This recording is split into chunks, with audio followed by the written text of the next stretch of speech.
칼칼칼 폴라니. 제가 앞으로 회원 좀 많이 가입하라고 이름을 강조해서 부르겠습니다. 칼칼 폴라니.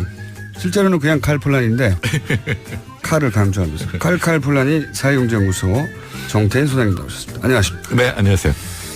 지난 주말에 소장님 전문 분야인 경제부 관련한 주요 인사들이 내정됐어요. 네. 네. 네.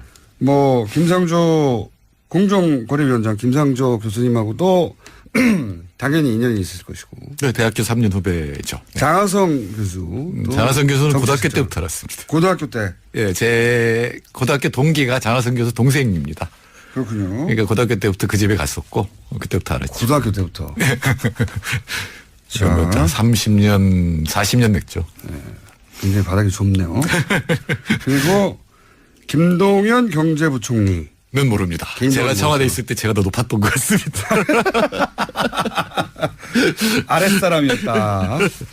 그래서 다른 거 이전에 이분들이 어떤 분들인지 좀 설명해 주세요. 김상조 교수, 장하성 실장, 이분들이 앞으로 펼칠 정책에 대해서도 이제 그 정책을 어느 정도 짐작을 할 수 있어요. 네. 해왔던 발언들도 있고. 그런데 이제 어떤 분들이냐. 이분들은 그러니까 경제 이론으로 얘기하면 사실 같은 계열은 아니에요. 그래요? 예, 김상조 교수는 케인즈주의이고, 케인즈요? 예, 그리고 장하성 교수는 경영학과 출신이지만 기본적으로 시장주의라고 볼 수가 있는데 이 두 분이 같은 엮이고 같은 전술을 쓰게 된 거는 소액주주 운동이죠. 삼성 때문에. 예, 1999년 3월 20일 네. 장하성 교수가 드디어 학자가 아니라 시민운동가로서 사람들한테 알려진 게 삼성 주총에서 8시간 동안 이제 공방을 벌이잖아요. 그렇죠. 예. 근데 이제 소액주주 운동이라는 게 에버랜드 것 때문에 시작된 거죠. 그러니까 사실은 장하성 교수하고 김상조 교수가 대중적으로 알게 된 건 전부 삼성하고 연관되고 또 이게 상속하고 연관돼서 그러니까요. 뭔가 배임죄를 저지른 것들을 삼성 일가가 자식에게 재산을 넘기는데 그 방법이 너무 치졸하고 불법적이고 근데 왜 아무도 문제 삼지 않느냐. 이건 큰 문제다. 치졸하진 않아요. 교묘하죠. 그러니까 그때 우리가 처음으로 교묘한가요? 네. 이 얼마나 재벌들이 순환 출자라는 걸 복잡하게 해놔가지고 도대체 알 수가 없는 그림들. 네. 그래서 반도체 회로 같은 그림들을 그때 처음 봤고 그때 이제 지배구조라는 걸 어떻게 해야 되는지 알게 됐던 거죠. 이 두 분이 가장 먼저 나서서 대중적으로 문제 제기를 해서 알려지기 시작했고 굉장히 큰 화제가 됐어요. 주총에서 일어나서 막 소리 지르고 그러니까 그때 문제 제기 방법이 주식을 사는 거죠. 네, 주식을 사서 일부 사가지고 주주의 자격으로 참석한 다음에 거기서 문제 제기를 공개적으로 하기 시작한 거죠. 예, 그게 이제 미국에서 주주 행동주의라고 하는 건데 장하성 교수가 펜실베니아 출신이기 때문에 펜실베니아 출신 또 있어요. 그래서 그때 이제 주주 행동주의를 한국에 갖고 와서 이거를 재벌 비판, 재벌을 어떻게 보면 교정하는 수단으로 쓰려고 했던 거죠. 최초입니다, 최초. 예. 그런데 뭐 그렇게 성공적이라고 볼 수는 없어요. 그게. 효과가 실제 그래서 삼성을 막았느냐 그렇진 않지만 대중적으로 확성시키는 데는 대단한. 예, 재벌들이 어떻게 아주 작은 주식을 가지고 전체를 지배하게 되고 그게 얼마나 비효율적일 수 있느냐라는 걸 갖다 각성시키게 됐죠. 그때까지만 해도 전문가들만 알던 것을 대중적으로 인식시키는데 이게 첫 번째 그 사건이었어요, 사실은. 네. TV에서도 많이. 근데 이제 끊임없이 그게 이제 법정소송으로 가잖아요. 계속 법 제도 바꾸는 게 되고 법정소송으로 가던데 2010년경이 되면 특히 김상조 교수의 경우에는 자기 반성을 합니다.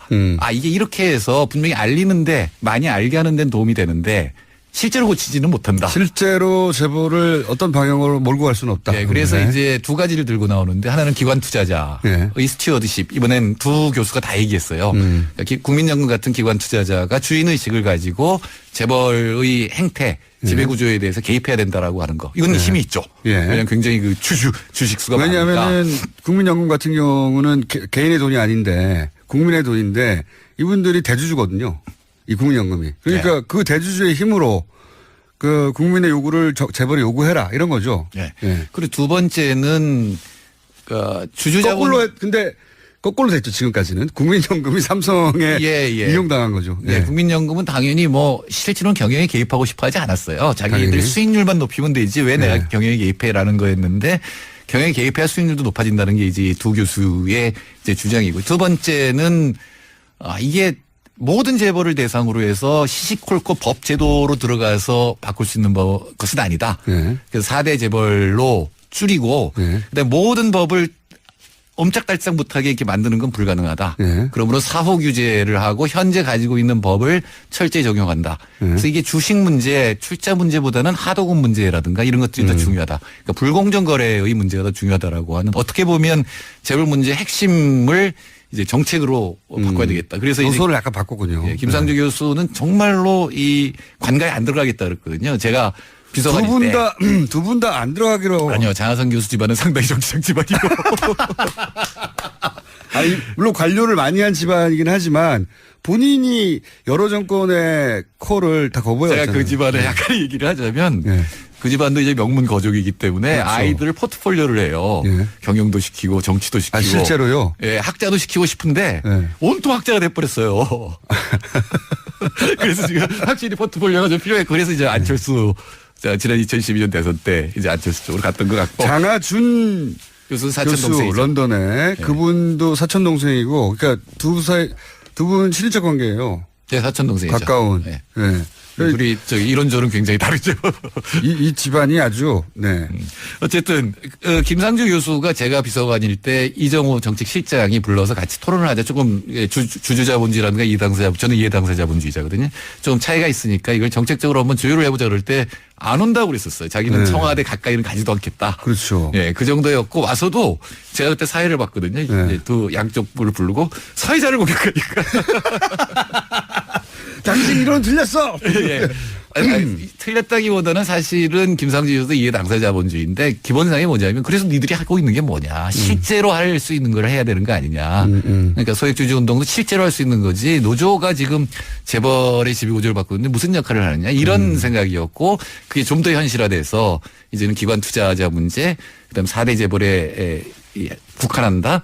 그리고 또 하나는 이제 정책적으로 실제로 있는 법을 가지고 규제할 것을 한다. 그다음에 하도급이라든가 노동자 임금 문제 이런 것들을 기존 법 가지고 사후 규제한다. 이런 식으로 이제 정책이 바뀌었다. 김상조 교수는 왜 합류했을까요? 김상조 교수하고 제가 1년 전에 김기현 교수 일주기 때 만났는데 그때 저희가 합의한 게 뭐냐면 야 이제 재벌 비판 그만하자. 다 망할 것 같다. 재벌이 말을. 실제로 그 계기는 그거였어요. 경제 전체가 지금 무너질 것 같다. 이게 재벌만 문제가 아니라 그냥 놔둬서는 한국 경제 전체가 무너질 것 같다. 이건 좀 나서야 되겠다라는 생각을 가지게 된 것 같아요. 1년 전부터. 1년 좀 넘었죠. 그리고 이제 그동안 일부러 들어가려고 했던 것 같지는 않은데 상당히 자기 관리를 철저히 하는 친구고. 그렇죠. 재벌하고 싸운다고 해서 재벌하고 대화를 안 한 게 아니라 끊임없이 대화를 했거든요. 그러니까요. 예. 굉장히 독특한 위치에 있었던 분인데 저는 입각할 줄은 몰랐어요. 저는 알고 있었죠. 다만 몰랐던 거는 물론 김상조 교수가 혼자 들어가면 김상조 교수나 장하성 교수가 맨날 주장했던 게 그겁니다. 저희 참여정부 때 저하고는 원한이 있어요. 들어가서 이거 하는데 밖에서 너무 비판하는 거예요. 예를 들어서 초기에 카드채 문제가 있었는데 그때 LG를 어떻게 할 거냐 문제였는데 결국은 살렸거든요. 또 밖에서 중요한 데고 난리를 치는 거예요. 그래서 제가 속으로 그랬어요. 네가 한번 해봐라. 그때 이제는 제가 그 역할을 할 겁니다. 그때는 이분들이 밖에서 정부의 정책에 대해서 실패하거나 잘못 방향이라고 비판하던 분이었고. 그리고 또 특히 이제 주장이 혼자 그때는 저하고 이동걸 박사, 이정우 실장 정도였는데 이렇게 너무 적게 들어가면은 완전히 포위되고 금방 고사된다. 고사됐죠. 2년쯤 걸렸는데.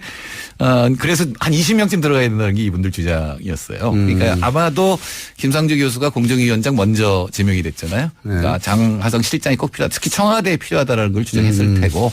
그래서 아마도 전 이제 경제수석과 경제보좌관이 이제 크게 남았는데 차관급은 좀 더 개혁적인 인사가 보충이 되지 않을까 생각을 합니다.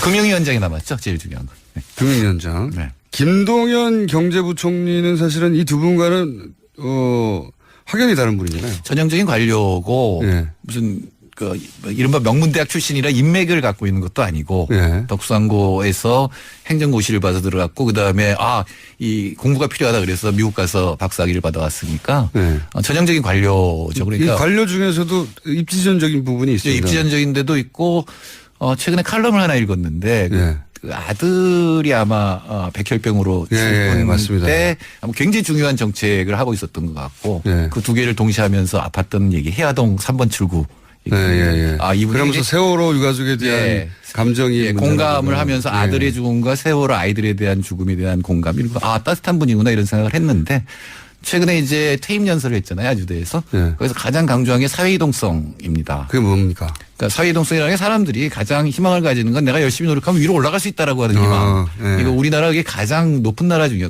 하나였거든요. 60년대 70년대까지 예. 공부만 열심히 하면 위로 올라갈 수 있었는데 지금 우리가 세계에서 가장 낮은 나라 중에 하나예요. 일본을 제외하고는 사회이동성이 가장 낮은 나라고 교육이 옛날에는 사회이동의 통로였잖아요. 예. 지금 교육이 사회이동을 가로막는 벽이 돼버렸어요. 잘 사는 집안이 인류대학교 가고 계속 거기 나오면 또 좋은 데 취직하고 뭐 이렇게 세습되는 이런. 사다리가 사라진 세상인 거죠. 예, 그 부분을 굉장히 강조했어요. 교육이 사회이동을 가로막는 벽이 되어서는 안 된다. 그리고 사회보상. 본인의 경험에서도 나온 얘기겠죠. 그렇죠. 본인의 경험이 다시 되풀이될 수 없다는 거죠. 그러니까 사회보상 체계가 굉장히 문제가 있다. 이거는 근데 바꾸려면 기득권의 저항 때문에 어려운 일일 것이다. 이걸 어떻게든 사회적 합의에서 바꿔야 된다라고 하는 거는 사실은 완전히 다른 줄기에서 뿌리에서 출발을 했지만 장하성 김상주 교수와 이동현 경제부총리는 같이 할 수 있는 게 많다고 생각합니다. 소득주도 성장이라고 하는 게 결국은 하층 계급이 위로 올라가고 그들의 월급이 많아져서 전체 소비가 늘어나는 거가 첫 번째 단계거든요. 그렇죠. 그런 면에서는 사실 진짜 어렵습니다. 사회보상 체계를 바꾸는 거는. 근데 또 이분들이 장하성 교수나 김상주 교수가 변한 거는 단순히 주식 얘기를 하는 게 아니라 시장에서 이해 당사자들이 목소리를 높여야 된다. 예를 들어서 비정규직 노조가 한 목소리를 내야 된다라는 것.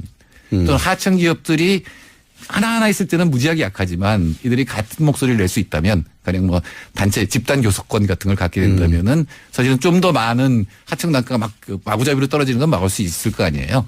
이제 그런 어떤 이해 당사자의 세력화를 강조한다는 점에서 세 분은 같이 갈 수 있을 것 같아요. 그렇군요. 그중에 두 분은 아주 잘하시는 분이고. 네. 지나치게 잘 알죠. 지나치게. 알겠습니다. 오늘은 이렇게 겉만 훑었고요. 왜냐하면 앞으로 또 김광두 교수님 얘기도 해야 되고 또 임명 아직 되지 않는 자리들도 있고 다음 주 정도면 대충 윤곽이 더 나오겠죠. 네. 네. 그때 조금 더 잘난 척을 들어보기로 할게요. 지금까지 칼포나니 사회경제연구소 정태인 수사님이었습니다. 감사합니다. 네. 감사합니다. 김어준이었습니다. 내일 뵙겠습니다. 네. 이 얼마나 재벌들이 순환 출자라는 걸 복잡하게 해놔가지고 도대체 알 수가 없는 그림들. 네. 그래서 반도체 회로 같은 그림들을 그때 처음 봤고 그때 이제 지배구조라는 걸 어떻게 해야 되는지 알게 됐던 거죠. 이 두 분이 가장 먼저 나서서 대중적으로 문제 제기를 해서 알려지기 시작했고 굉장히 큰 화제가 됐어요. 주총에서 일어나서 막 소리 지르고 그러니까 그때 문제 제기 방법이 주식을 사는 거죠. 네, 주식을 사서 일부 사가지고 주주의 자격으로 참석한 다음에 거기서 문제 제기를 공개적으로 하기 시작한 거죠. 예, 그게 이제 미국에서 주주 행동주의라고 하는 건데 장하성 교수가 펜실베이니아 출신이기 때문에 펜실베이니아 출신 또 있어요. 그래서 그때 이제 주주 행동주의를 한국에 갖고 와서 이거를 재벌 비판 재벌을 그때부터 알았죠. 고등학교 때부터. 지금 30년, 40년 냈죠. 네. 굉장히 바닥이 좁네요. 그리고 김동연 경제부총리. 는 모릅니다. 제가 청와대에 있을 때 제가 더 높았던 것 같습니다. 아랫사람이었다. 그래서 다른 거 이전에 이분들이 어떤 분들인지 좀 설명해 주세요. 김상조 교수, 장하성 실장 이분들이 앞으로 펼칠 정책에 대해서도 이제 그 정책을 어느 정도 짐작을 할 수 있어요. 네. 해왔던 발언들도 있고 그런데 이제 어떤 분들이냐. 이분들은 그러니까 경제 이론으로 얘기하면 사실 같은 계열은 아니에요. 그래요? 예, 김상조 교수는 케인즈주의이고. 케인즈요? 예. 자, 칼 폴라니 제가 앞으로 회원 좀 많이 가입하라고 이름을 강조해서 부르겠습니다. 칼 폴라니. 실제로는 그냥 칼 폴라니인데 칼을 강조하면서 칼 폴라니 사회경제연구소 정태인 소장님 나오셨습니다. 안녕하십니까? 네, 안녕하세요. 지난 주말에 소장님 전문 분야인 경제부 관련한 주요 인사들이 내정됐어요. 네.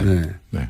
뭐 김상조 공정거래위원장 김상조 교수님하고도 당연히 인연이 있을 것이고. 네, 대학교 3년 후배죠. 장하성 교수. 장하성 교수는 고등학교 때부터 알았습니다. 고등학교 때. 예, 제 고등학교 동기가 장하성 교수 동생입니다. 그렇군요. 그러니까 고등학교 때부터 그 집에 갔었고 그리고 장하성 교수는 경영학과 출신이지만 기본적으로 시장주의라고 볼 수가 있는데 이 두 분이 같은 엮이고 같은 전술을 쓰게 된 거는 소액주주 운동이죠. 삼성 때문에. 예, 1999년 3월 20일 장하성 교수가 드디어 학자가 아니라 시민운동가로서 사람들한테 알려진 게 삼성 주총에서 8시간 동안 이제 공방을 벌이잖아요. 그렇죠. 예. 근데 이제 소액주주 운동이라는 게 에버랜드 것 때문에 시작된 거죠. 그러니까 사실은 장하성 교수하고 김상조 교수가 대중적으로 알게 된 건 전부 삼성하고 연관되고 또 이게 상속하고 연관돼서 그러니까요. 뭔가 배임죄를 저지른 것들을 삼성 일가가 자식에게 재산을 넘기는데 그 방법이 너무 치졸하고 불법적이고 근데 왜 아무도 문제 삼지 않느냐. 이건 큰 문제다. 치졸하진 않아요. 교묘하죠.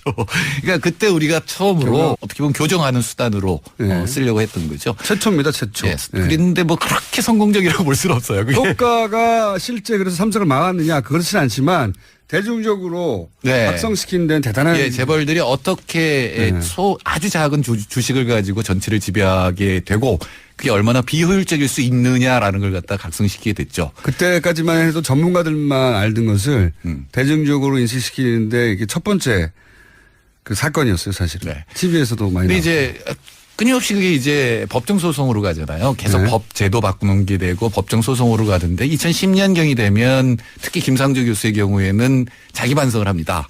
아, 이게 이렇게 해서 분명히 알리는데 많이 알게 하는 데는 도움이 되는데 실제로 고치지는 못한다. 실제로